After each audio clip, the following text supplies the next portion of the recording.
अस्सलाम वालेकुम बच्चों। कक्षा 8वी विषय मराठी, कविता क्रमांक 3, जिकडे तिकडे पाणीच पाणी। मुलांनो, आता मी ही कविता वाचणार आहे। तुम्हाला ही कविता ऐकायची आहे, वाचायची आहे आणि माझा पाठोपाठ तुम्हाला ही कविता म्हणायची आहे। आणि या व्हिडिओसोबत मी आणखी एक व्हिडिओ तुम्हाला सादर करणार आहे। त्या व्हिडिओत ही कविता जो आहे ते सुंदर लय आणि म्युझिकमध्ये ही कविता म्हटलेली आहे। ते पण तुम्ही ऐका आणि ती लयमध्ये तुम्ही ते कविता सांगायला शिकवायचं आहे। तो मैं अभी ये कविता पढ़ना शुरू करती हूँ। मतलब इस वीडियो के साथ मैं आपको एक और वीडियो शेयर करूँगी जिसमें ये कविता जो है बहुत ही अच्छी तरीके से, सुंदर तरीके से म्यूज़िक के साथ पेश की गई है। तो और लय में है, तो आपको ये कविता सुंदर लय में आपको याद करनी है और मुझे उसका वीडियो शेयर करना है, ठीक है।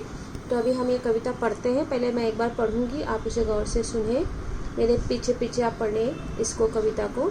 जिकडे तिकडे पाणीच पाणी, खळखळणारे झरे, झुळझुळणारे गवत पोपटी, लवलवणारे तुरे, नवी लकाकी झाडांवरती, सुखात पाने फुले नाहीत, पाऊस वारा झेलीत जाती, भिरभिरती पाखरे, भासत भिजती निळसळ निळसळ डोंगर, ओळ्या त्यानतुनी घेती निझर, कडे कपारी रानो राणी, नाद नाचरा भरे, मध्येच घेता वारा उसळी, जरी ढगांची तुटे साखळी, हिरव्या राणी ऊन बागडे,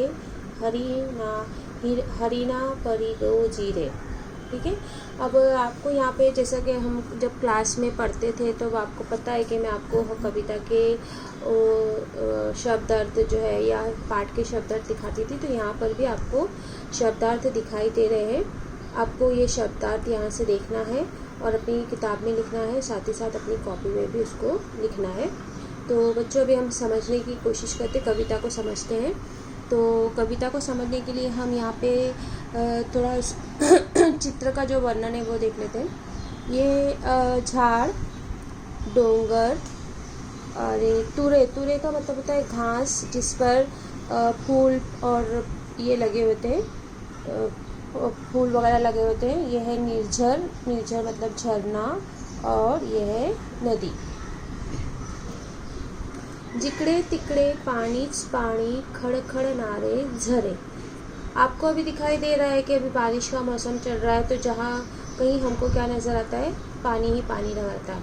अभी हम तो शहर में हैं, लेकिन अगर शहर से बाहर हम जाएं, पहाड़ी इलाकों में जाएं या अपने गांव की तरफ जाएं, खुले मैदानों की तरफ जाएं, तो हमें वहाँ बारिश का एक बहुत ही अलग और खूबसूरत सा मंजर हमको दिखाई देता है। तो इस कविता में कवि ने जो है, जो शंकर वैद्य इसके कवि हैं, उन्होंने एक बहुत ही खूबसूरत जंगल का जो बारिश के दिनों में जो जंगल का वातावरण होता है, जो जंगल का मंजर होता है, वो उन्होंने इस कविता में पेश करने की कोशिश की है। तो हमको एक जहन में जंगल, हम ऐसा हमको सोचना है कि हम एक जंगल में, बारिश का मौसम है और हम जंगल में एक दिन गुजारने के लिए, एंजॉय करने के लिए गए हैं, तो वहाँ पे हम क्या क्या देख रहे हैं, ऐसा हमको जहन में रखते हुए कविता को समझना है। तो अगर हम जंगल में गुजर रहे हैं और वहाँ पे हम क्या देख रहे हैं, जिकडे तिकडे पानीच पानी। जंगल में जहाँ कहीं भी हम देख रहे हैं, जहाँ वहाँ क्या है, पानीच पानी है। जंगल से गुजरते वक्त दूर कहीं से हमें खड़खड़नारी झरे, खड़खड़नारी झरे मतलब झरे मतलब झरना, हमको झरने की क्या आ रही है, आवाज़ आ रही है। और उसकी आवाज़ कैसी होती है, झरने की आवाज़ खड़खड़नारे। ठीक है। यानी अभी हमारे झरना हमारी आंखों के सामने नहीं है, सिर्फ हम उसकी क्या सुन रहे हैं, आवाज़ सुन रहे हैं। झुळझुळ नारे गवत पोपटी, लवलव नारे तुरे। जो ये घास है, यहाँ पे गवत मतलब घास, तो ये घास भी जो है वो हवा से क्या हो रही है, झुळझुळ आ रही है। घास हवा से क्या हो रही है, लहरा रही है। पोपटी मतलब उसका घास का कलर कैसा है, पोपटी है।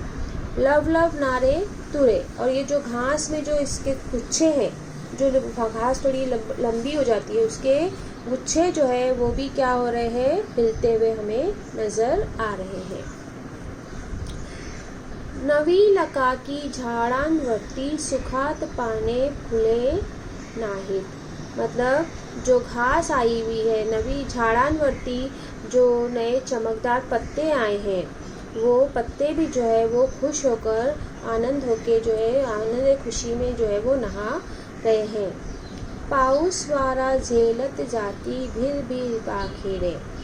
और इसी पाऊस में, पाऊस मतलब बारिश, वारा यानी हवा, तो पाऊस वारा मतलब जब हवा चलती है और उसके अंदर बारिश की छोटी छोटी बूंदें होती है, जो हमारे चेहरे को जब लगती है तो हमें बहुत खुशी होती है। ऐसी हवा में तितली, पाखरे यानी तितली भी जो है वो चक्कर यहाँ पर जंगल में हमें उड़ती हुई चक्कर लगाती हुई नज़र आ रही है। ठीक है, बहुत मज़ा आ रहा है ना जंगल में हमें घूमते हुए। ठीक है, चलो थोड़ा और आगे बढ़ते हैं, देखते हैं कि जंगल में और क्या हो रहा है। हासत भिजती निळसर डोंगर। अब हमारी नज़रों के सामने एक बहुत बड़ा सा क्या आ गया है, पहाड़ का। बहुत सारे पहाड़ हमको ऊंचे ऊंचे दूर दिखाई दे रहे हैं। ये पहाड़ कैसे हैं, दिखाई दे रहे हैं। अब ये पहाड़ भी जो है वो उस बारिश में क्या हो रहे हैं, भीग रहे हैं। भिजती निळसर डोंगर, बारिश में क्या भीग रहे हैं। उड्या त्यातून घेती निर्झर। उड्या मतलब कूदना, कूदी मारना। तो उसमें से, उन पहाड़ों में से जो है वो निर्झर जो है, झरना जो है इस पहाड़ से निकल के इधर से, फिर इधर से निकलता है इधर से, यहाँ पर क्या हुआ है, उड़िया मार रहा है। उड़िया मार रहा है मतलब जम कर रहा है, जैसे यहाँ से यहाँ, फिर यहाँ से यहाँ, फिर यहाँ से यहाँ, इस तरह से ये जो झरने हैं वो क्या कर रहे हैं, कूद कर नीचे की तरफ बह रहे हैं।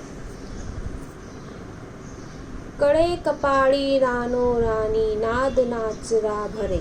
कड़े कपाड़ी मतलब पहाड़ों से निकलने वाले दरिया। ये जो दरिया है ये पहाड़ों से निकलकर कहाँ बह रहे हैं, जंगल के दरमियान से बहते हुए, आवाज़ करते हुए, नाचते हुए क्या हो रहे हैं, यहाँ से पहाड़ों से निकल रहे हैं और जंगल में नाचते हुए क्या हो रहे हैं, खुशी खुशी बह रहे हैं। तो ये मंजर जब हमारे आंखों के सामने है तो हम एकदम से मतलब देखते ही रह गए कि वाह क्या खूबसूरत, कितनी सुंदर आहे ना हे सगळं। ऐसे हम एक दूसरे को क्या कर रहे हैं, बोलने लगते हैं ये मंजर देखकर।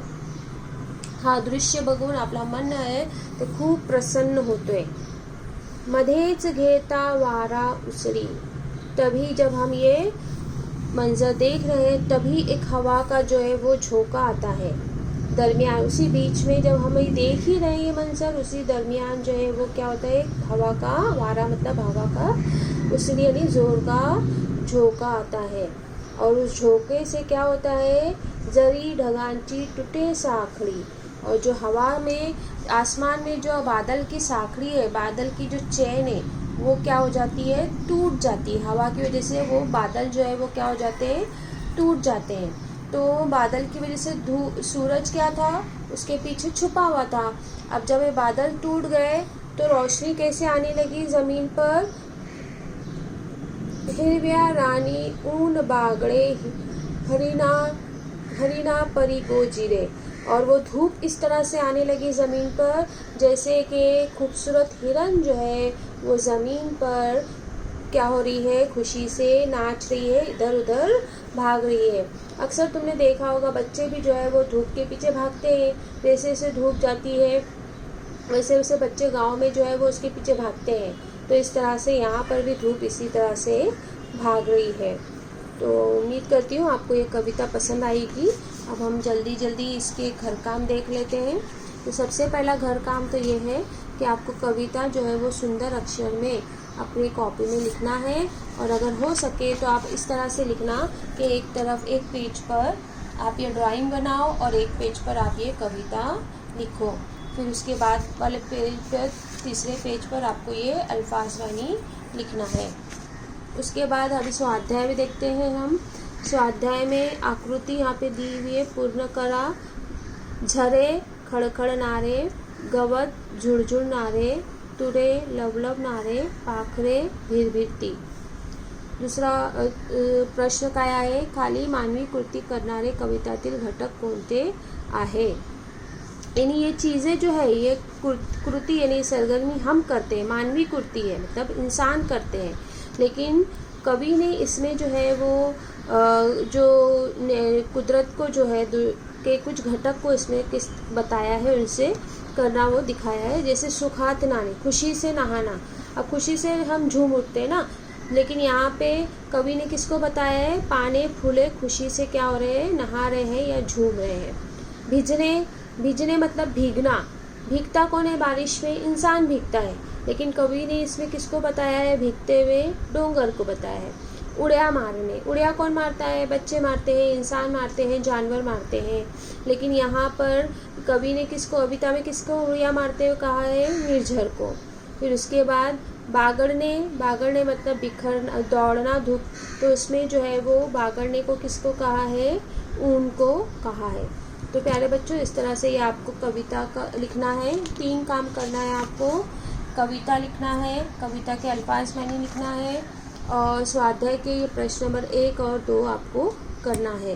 फिर इंशाल्लाह जब हम जूम पे मिलेंगे तो इसके जो व्याकरण है, भाषा अभ्यास है और व्याकरण भाषा अभ्यास, ये मैं आपको जूम के लेक्चर में आपको समझाऊंगी ये सब। तो आप मुझे जूम पे मिलना आज, तो हम लोग वहाँ पर आगे का काम सीखेंगे। अल्लाह हाफिज़।